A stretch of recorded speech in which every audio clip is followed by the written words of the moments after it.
Waribuhu hayatul qalbi, ya. Ini penjelasan mengenai surganya Allah Subhanahu wa taala.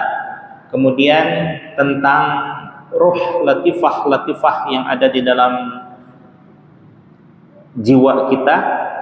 Kemudian ruang edar dari latifah tersebut dan keuntungan dari mengolah rasa dan raga dari berbagai perangkat yang Allah titipkan kepada kita.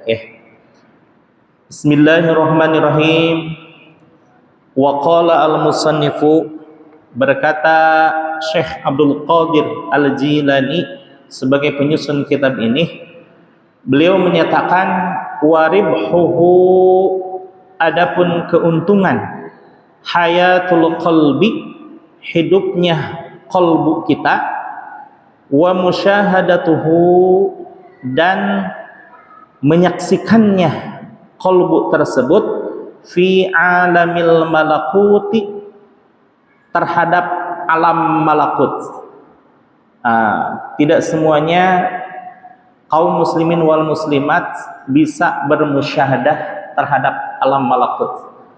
Maka orang-orang yang diperkenankan untuk melihat alam malakut, maka itulah diantara orang-orang yang istimewa. Salah satunya ya kita diantaranya, ya, yang mempelajari tentang urutan-urutannya dan mempelajari tentang teori yang sudah dialami oleh orang yang pernah mengalaminya. Di antaranya Tuan Syekh Abdul Qadir Al-Jailani. Ketika tersembul nama Tuan Syekh Abdul Qadir Al-Jailani, baik muslim yang biasa-biasa ataupun muslim yang sedang menempuh perjalanan salikin, apalagi orang-orang yang sudah menyelam di dalam lautan ma'rifatnya Allah Subhanahu wa taala, itu pasti mengenal dan pernah mendengar nama Tuan Syekh Abdul Qadir Al-Jailani. Kenapa? Karena ibarat Kangjeng Nabi Muhammad sallallahu alaihi wasallam, beliau adalah Sayyidul Anbiya'i wal Mursalin, pemimpin para nabi dan para rasul. Nabi yang berjumlah 124.000 dan rasul yang berjumlah 313. Ini bukan berarti nabi ada 124.000 dan rasul ada 314, bukan. Yang disebut sebagai rasul sudah pasti nabi, tapi tidak setiap nabi bisa menjadi rasul, gitu maksudnya, ya. Walaupun yang diungkapkan di dalam Al-Qur'anul Karim hanya sebagiannya saja. Berapa kira-kira? 25, ya, 25. Tapi di luar itu sesungguhnya jumlah para rasul adalah 313. Sama dengan jumlah nabi, ya. Jumlah nabi ada 124.000, maka jumlah para wali pun ada 124.000 menurut suatu qaul, satu pendapat yang rajih, gitu ya.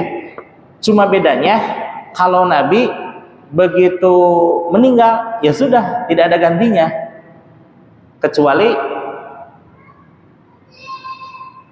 nabi dan rasul itu sudah ditetapkan jumlahnya sekian, 124.000. Tapi para wali jumlahnya memang sudah ditentukan. Tapi ketika misal gitu ya, 1.000 orang wali meninggal, maka diangkat lagi wali yang lain. Cuma wali ini ada dua. Pertama, wali masyhur, wali yang terkenal dan memang Allah perintahkan untuk mengenalkan diri. Yang kedua, ada wali mastur.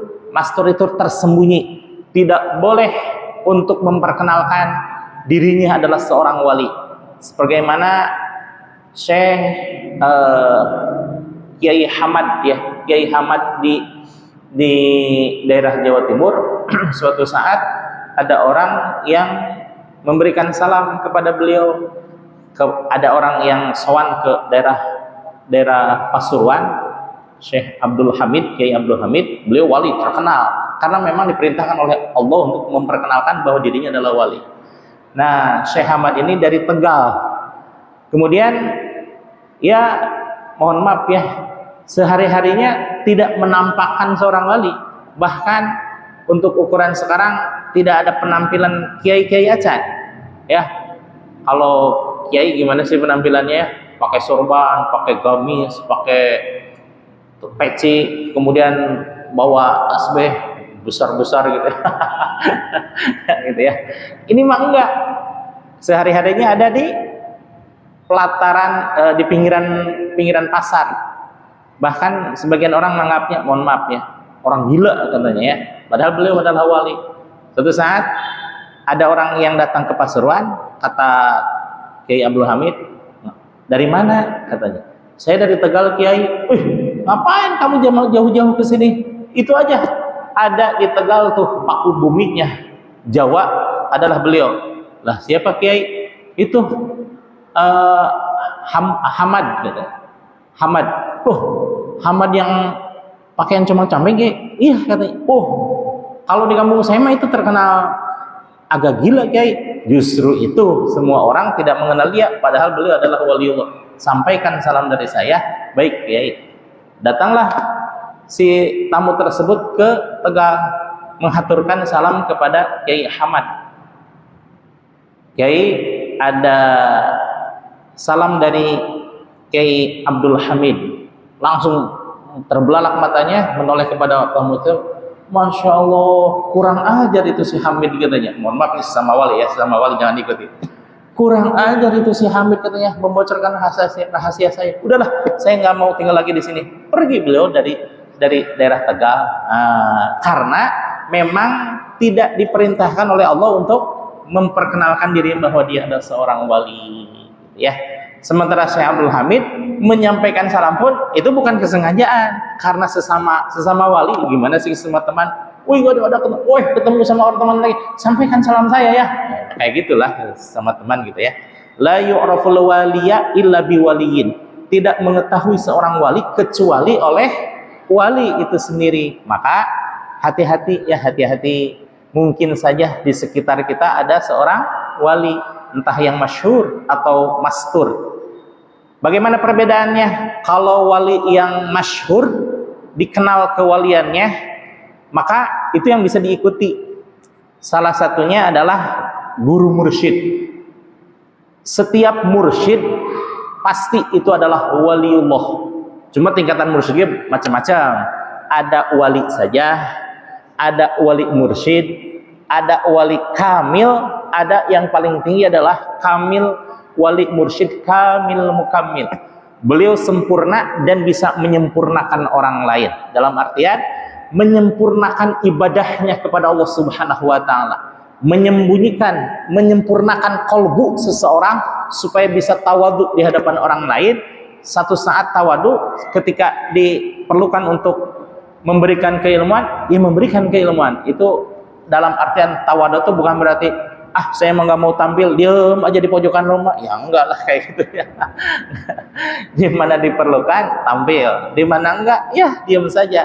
Inilah yang disebut di kalangan para min jumlatil ulama ilmu tasawufin, itu ramai dalam keheningan, hening dalam keramaian. Sekali lagi, ramai dalam keheningan, hening dalam keramaian. Maksudnya apa?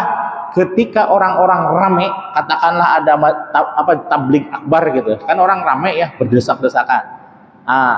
Kolbunya bisa menyepi-nyepi, bisa menyendiri dengan siapa? Allah, Allah, Allah, Allah. Kemudian kalau lagi sepi, bagaimana? Nggak ada orang, nggak ada suara apapun, nggak ada siapa-siapa. Kita selalu ramai dengan apa? La ilaha illallah, la ilaha illallah, la ilaha illallah, dan lain seterusnya ya. Nah, itulah hakikat dari ramai dalam kesepian, sepi dalam keramaian ya.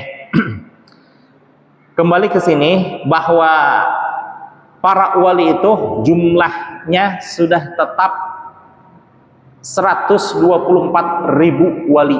Cuma kalau seandainya ada wali yang meninggal, maka Allah angkat wali yang lain yang dipilih dari orang-orang yang paling ikhlas hatinya. Bukan berarti orang yang paling tinggi ilmunya, bukan orang yang paling tawadu kepribadiannya, bukan, tapi yang dipilih adalah orang yang ikhlas hatinya. Ya, kalau ukuran ikhlas kan kita nggak bisa mengukur ya. Apakah ikhlas itu ditempel di jidat gitu, saya orang ikhlas? Enggak ya. Atau di KTP ikhlas. Nah, emang ada orang yang namanya ikhlas ya. Selamanya itu orangnya ikhlas gitu. Tidak ya. Innallaha la yanzuru ila ajsamikum wala ila suwarikum. Sesungguhnya Allah Subhanahu wa taala tidak melihat kepada jasad-jasad kita dan juga kepada rupa-rupa kita. Tapi yang dilihat apa? Walakinallaha yanzuru ila qulubikum. Tetapi Allah melihat ke dalam kepada hati-hati kalian semuanya. Gitu ya. Di dalam satu riwayat dikatakan wa a'malikum, dan terhadap amalmu sekalian ya. Orang yang sudah mayyudidillahu bihi khairan yufaqihu fiddin, orang yang Allah inginkan menjadi orang baik, yufaqihu fiddin, maka orang tersebut akan cenderung terhadap urusan agama, begitu senang dengan kehidupan agama, begitu senang menghadiri majelis taklim dimanapun adanya.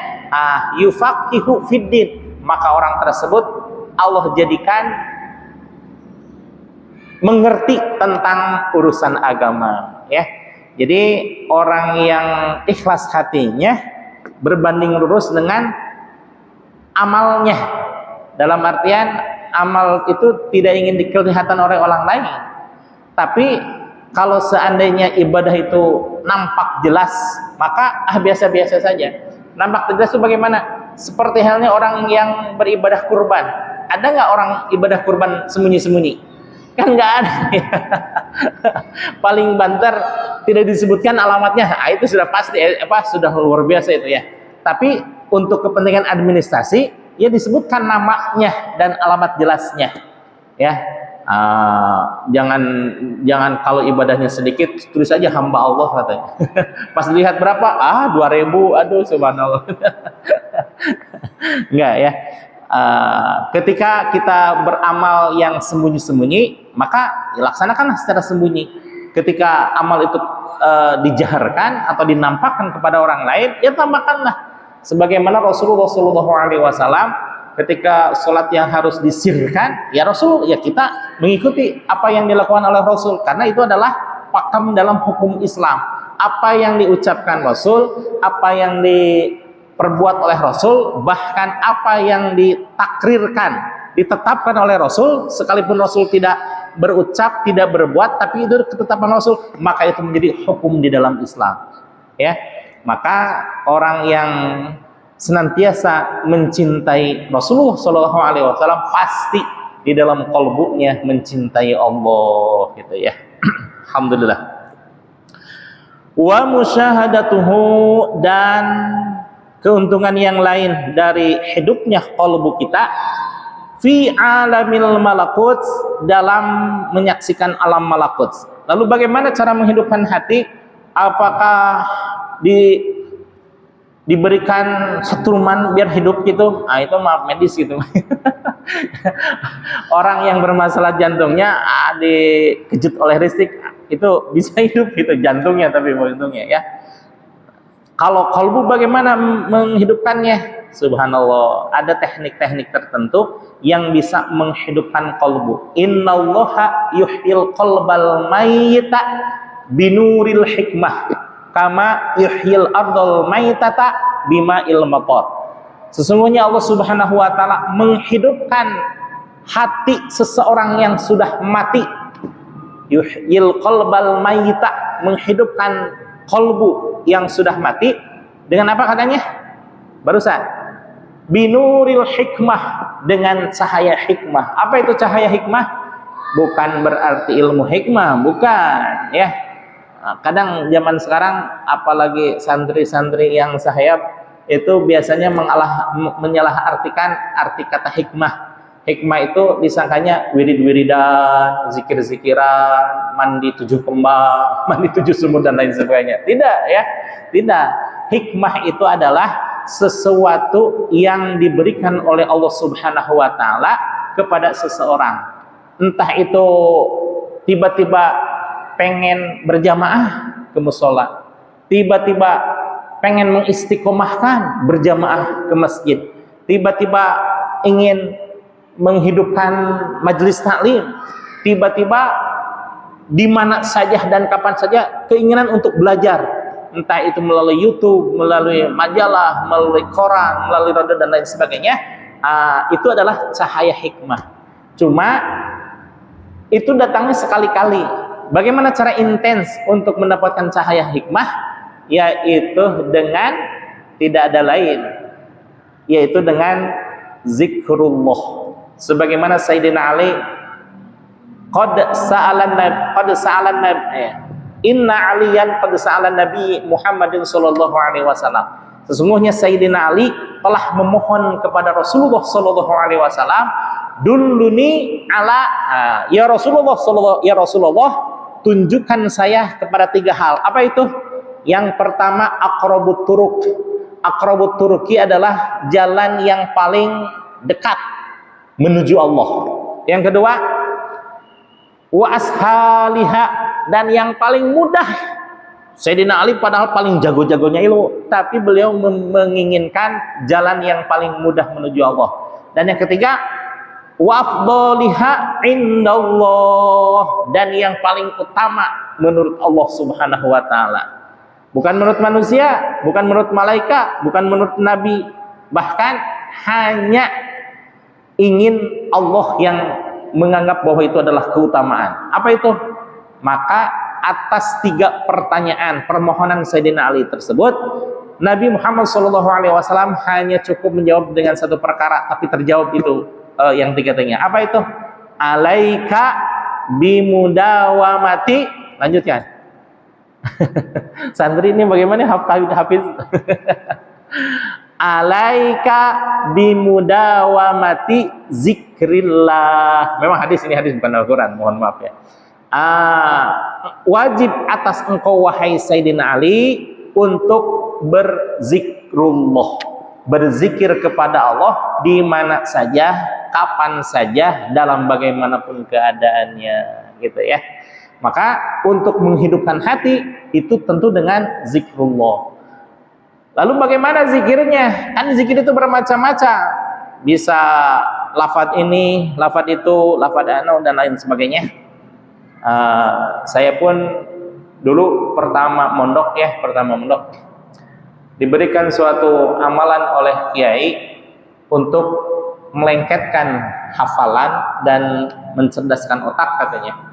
Maka baca doa apa yang pernah dilakukan oleh malak Jibril, para malaikat ketika diseru oleh Allah Subhanahu wa taala, apa yang menyebabkan kamu merasa protes dengan Nabi Adam alaihissalam? Maka baca doa ini. Apa itu doanya? Subhanaka la ilma lana, Al-Baqarah ya. Subhanaka la ilma lana illa ma 'allamtana innaka antal alimul hakim. Subhanallah, ya Allah, maha suci engkau wahai Allah, tidak ada yang kami ketahui selain apa yang telah engkau ajarkan kepada kami. Innaka antal alimul hakim, sesungguhnya engkau wahai Allah al-alim, zat yang maha mengetahui, wal hakim, alimul hakim, al-hakim, zat yang maha bijaksana. Ya, itu doa yang dibaca setiap ba'da salat untuk melekatkan hafalan kita, dan ilmu yang pernah dipelajari itu tidak akan lupa, walaupun ya banyak lupanya, wajarlah manusia ya. Namanya juga ikhtiar ya. Nah, Ketika saya mendapatkan doa itu kan sama juga dengan zikir. Zikir kepada Allah dengan cara mengikuti ucapan para malaikat ketika ditanya oleh Allah Subhanahu wa taala. Ketika ditanya alasannya, "Kenapa engkau merasa heran dengan penghormatan aku kepada Nabi Adam alaihissalam?" katanya. Nah, kata, "Kalau begitu coba sebutkan nama-nama benda-benda yang ada di langit ini." Nah, para malaikat bukannya menjawab, tapi subhanaka la ilma lana illa ma 'allamtana innaka antal alimul hakim. Hebat itu para hafiz. Nah, ketika saya mendapatkan doa itu kan hanya sewaktu-waktu. Hanya sewaktu-waktu. Bagaimana untuk mendapatkan nuril hikmah, cahaya hikmah itu dengan mohon maaf ya. Karena yang saya dapatkan ini ya akan yang saya berikan berikut ini, ya saya hanya mengamalkan apa yang didapatkan, tidak mengajarkan apa yang tidak diajarkan. Apa itu caranya? Cara untuk mendapatkan nuril hikmah, untuk menghidupkan kalbu yang mati, bagi saya ya, entah dengan cara yang lain, bagi saya tiada ada tempat atau upaya yang lain selain bermursyid, memiliki mursyid. Apa itu? Ya, mengamalkan thariqah. Kalau berthariqah, nah amalkan ini dari dulu sampai sekarang, amalannya itu aja gitu ya. Dalam artian, kan ini ada 12 tuh ya, 12 kalimah yang utama dari Ismul Azam. La ilaha illallah, Allah, Al-Huwa, Al-Haqqu, Al-Hayyu, Al-Qayyum, Al-Qahhar, Al-Wahhab, Al-Fattah, Al-Wahid, Al-Ahad, As-Samad. Nah, saya hanya diberikan 2 saja. Apa itu? La ilaha illallah dan Allah, Allah, Allah. Kalau la ilaha illallah hanya sewaktu-waktu, dan itu pun mengucapkannya dengan mulut, dengan jahar, la ilaha illallah, la ilaha illallah. Ketika sudah selesai, sedang berzikir enggak? Tidak ya. Kenapa? Karena berzikirnya barusan ketika lisan ini mengucapkan la ilaha illallah. Ketika berhenti, ya berhenti. Berbeda dengan mengucapkan lafaz Allah, Allah, Allah, tapi di dalam qalbu ya. Allah, Allah, Allah, dan seterusnya. Ketika saya sedang berbicara, qalbu menyebutkan Allah. Ketika saya menunggu azan, qalbu menyebut nama Allah. Ketika saya sedang menyetir motor, qalbu menyebutkan nama Allah. Ketika saya sedang berjalan, ketika saya sedang membaca, ketika saya sedang mengajar, ketika saya sedang makan, ketika saya sedang minum, segala macam aktivitasnya diupayakan untuk selalu menyebut nama Allah. Nah, itu bedanya ya. Bedanya yang bermursyid dengan yang tidak bermursyid. Kalau yang tidak bermursyid mendapatkan zikir hanya sewaktu-waktu. Betul ya? Saya alami ketika saya dulu ketika belum bermursyid. Ketika sudah bermursyid, apa yang diamalkan oleh guru seperti halnya kita ingin mengikutinya. Karena hati-hati. Ketika sudah berbaiat terhadap wakil talqin atau khalifah atau muqaddam, itu sesungguhnya kita sedang berbaiat kepada Allah.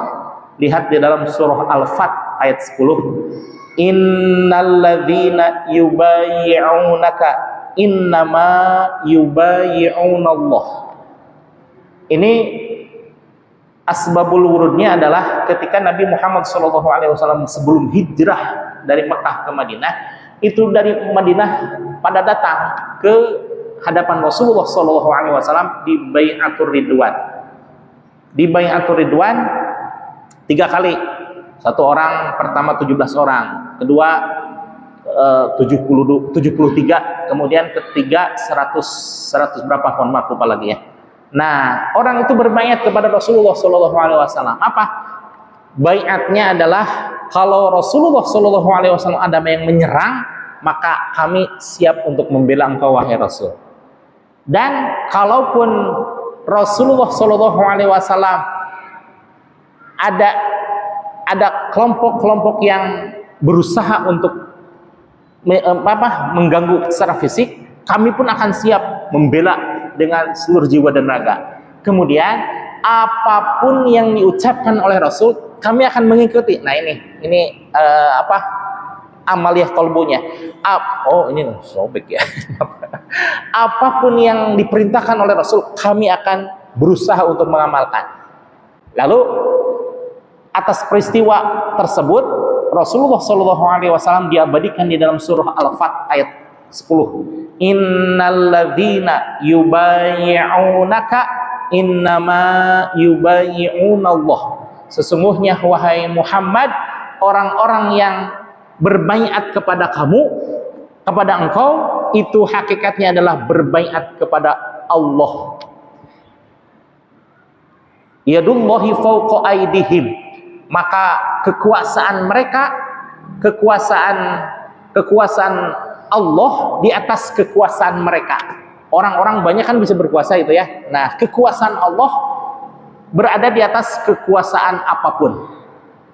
Yadullahi fawqa aydihim faman nakatha fa innama yanquthu ala nafsihi wa man awfa bima ahada alaihillahu fasayu'tihi ajran 'azima. Siapa orang yang menyalahi tentang janjinya tersebut, maka dia akan berbalik kepada dirinya sendiri. Wa man awfa bima ahada alaihillahu, tetapi siapa orang yang mengamalkan atas apa yang telah dijanjikannya, fasayu'tihi ajran 'azima, maka dia akan mendapatkan pahala yang sebesar-besarnya. Nah, kalau sekarang berbaiat kepada seorang mursyid itu hakikatnya berbaiat kepada Rasulullah, atau yang mendapatkan dari wakil talqin, maka berbaiat kepada wakil talqin sama halnya berbaiat dengan mursyid.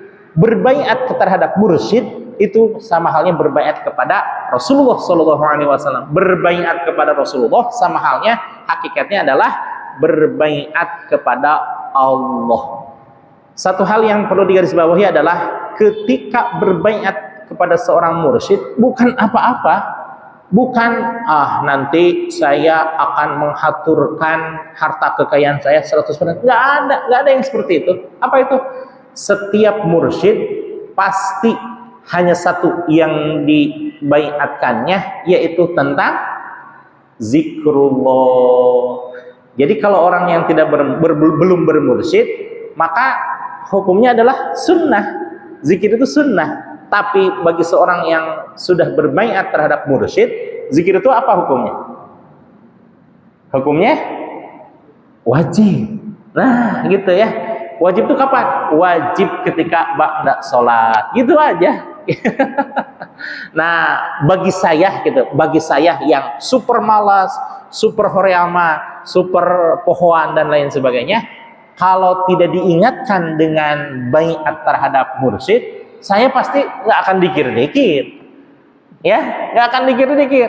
Begitu saya menyadari kekurangan saya yang pohoan, malesan, nggak senang duduk dan zikir dan lain sebagainya, tapi teringat, saya udah berjanji kepada Allah lah hakikatnya, maka saya berusaha untuk melaksanakan zikir.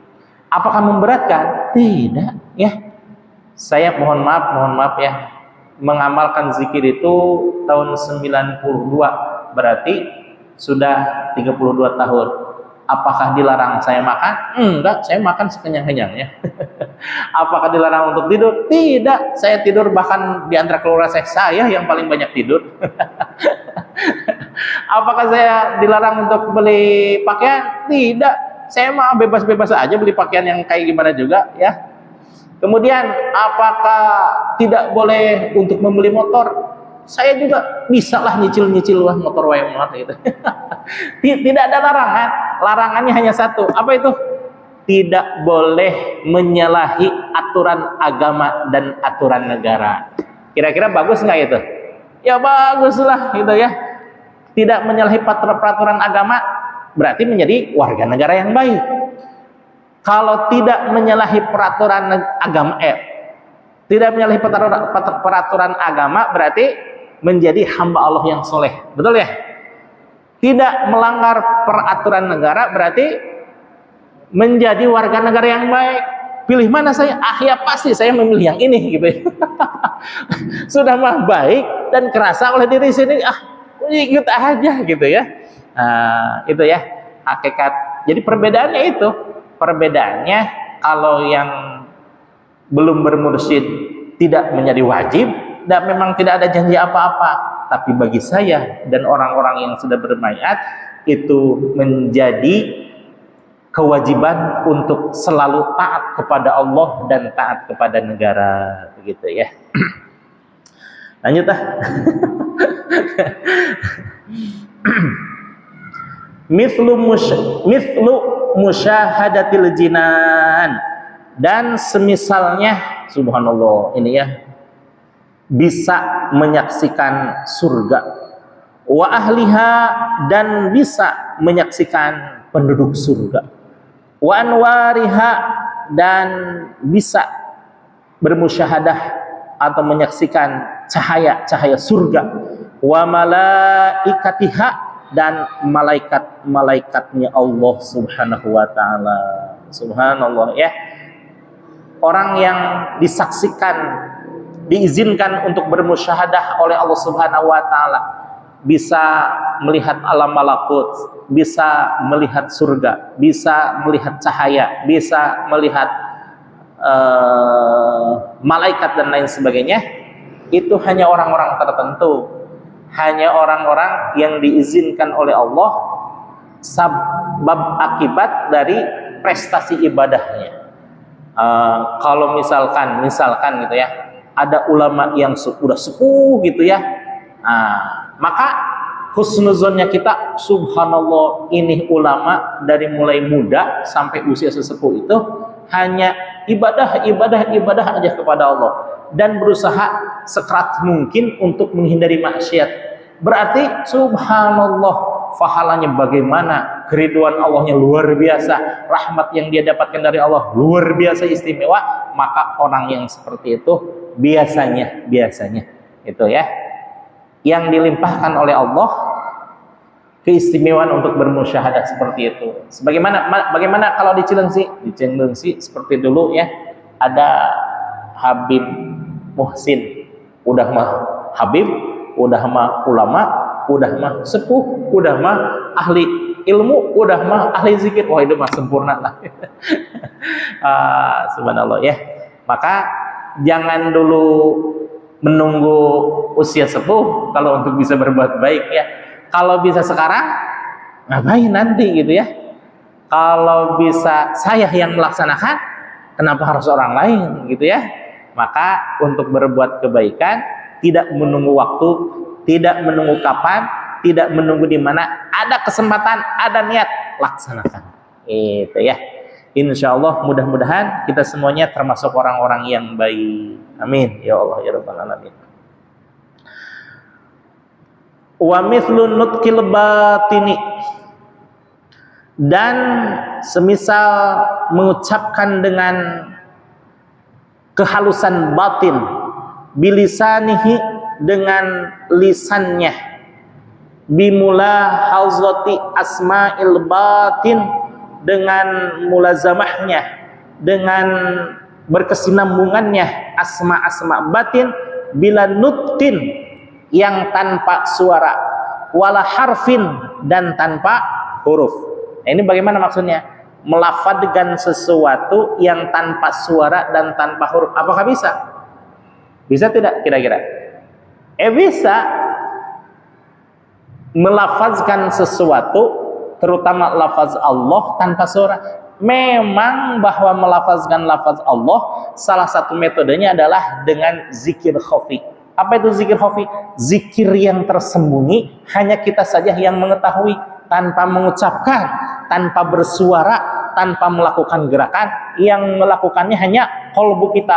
Allah. Ini kan saya memisalkan ya, mencontohkan dengan mulut.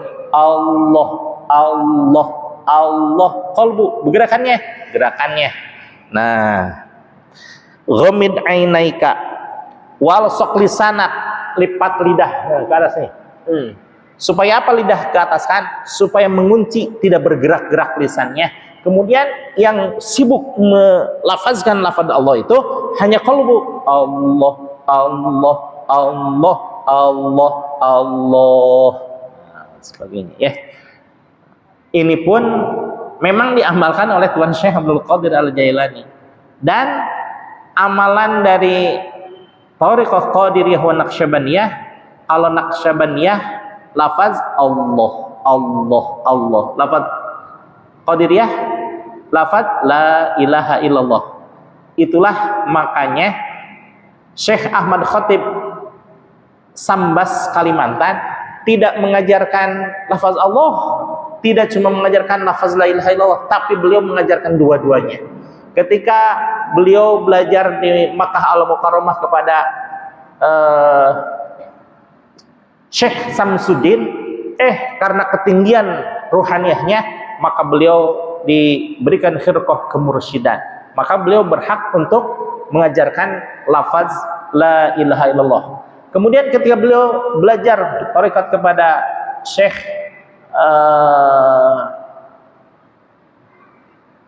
siapa namanya? Syekh Mursi, maka beliau pun mendapatkan khirqah kemursyidaan untuk menjadi mursyid tarekat Naqsyabandiyah. Nah, karena beliau sudah mendapatkan izin dari gurunya untuk mengajarkan dua lafaz tersebut, ada yang datang tidak hanya diberikan Naqsyabandiyah, tidak hanya diberikan Qadiriyah, tidak hanya diberikan la ilaha illallah, tidak hanya diberikan Allah, Allah, tapi diberikan dua-duanya.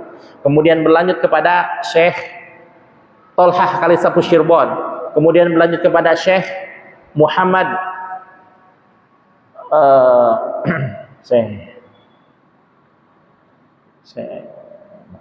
Syekh Abdullah Mubarak bin Nur Muhammad, kemudian berlanjut kepada Syekh Ahmad Shahibul Wafa Tajul Arifin sampai sekarang. Maka yang datang kepada Syekh Syekh Ahmad Shahibul Wafa Tajul Arifin maupun kepada para wakil talqinnya, yang diajarkan ya sebagaimana guru-gurunya, yaitu lafaz la ilaha illallah dan lafaz Allah. Sebagaimana tadi ungkapan dari Tuan Syekh Abdul Qadir Al-Jailani, bimulahazatil asma'il batin, bimulahazati asma'il batin, dengan memulazamahkan asma secara batin yang 12 tersebut. Cuma yang diajarkan oleh Tuan Syekh hanya la ilaha illallah bila nutkin, dan juga lafaz Allah bila nutkin, tanpa ada suara, wala harfin, tanpa ada huruf. Lafaz apa itu? Lafaz Allah yang diucapkan dalam qalbu, gitu ya.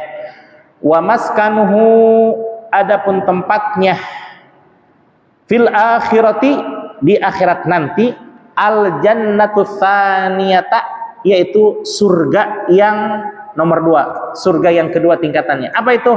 Wahia jannatun na'im, namanya surga jannatun na'im.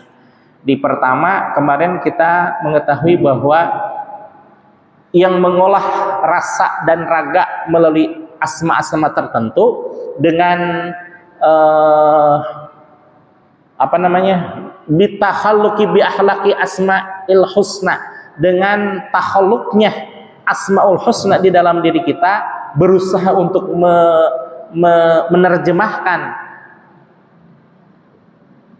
apa keistimewaan asmaul husna di dalam akhlak kita sehari-hari. Maka orang yang bisa seperti itu insya Allah mendapatkan surga jannatul ma'wa. Kalau yang barusan yang kita pelajari ini, dengan berbagai upaya, dengan melakukan riyadhah, dengan melakukan segala macamnya, maka keuntungan yang didapat selain bermusyahadah, kemudian bisa melihat cahaya-cahaya hikmah, yang utamanya masuk ke dalam golongan orang-orang yang ditakdirkan oleh Allah Subhanahu wa taala masuk sebagai calon penduduk ahli surga. Surganya apa? surga Jannatul Na'im.